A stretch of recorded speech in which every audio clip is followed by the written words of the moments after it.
హైదరాబాద్ లో ఎమ్మెల్యే పోచారం శ్రీనివాస్ రెడ్డి నివాసానికి వెళ్లిన బీఆర్ఎస్ నాయకులపై బంజారాహిల్స్ పోలీసులు కేసు నమోదు చేశారు. బీఆర్ఎస్ మాజీ ఎమ్మెల్యే బాల్కా సుమన్ తో పాటు మరో 11 మందిపై ఐపీసీ 353, 448 సెక్షన్ల కింద కేసు నమోదు చేసినట్లు పోలీసులు తెలిపారు. బాల్కా సుమన్ తో పాటు 11 మందిని పోలీసులు అరెస్ట్ చేసి కోర్టుకు తరలించారు.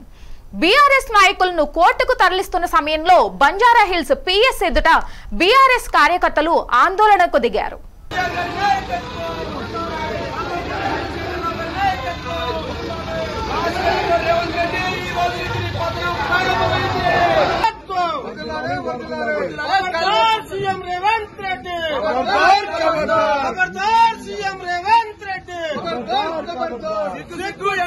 కాంగ్రెస్ పార్టీ ఫిరాయింపు రాజకీయాలు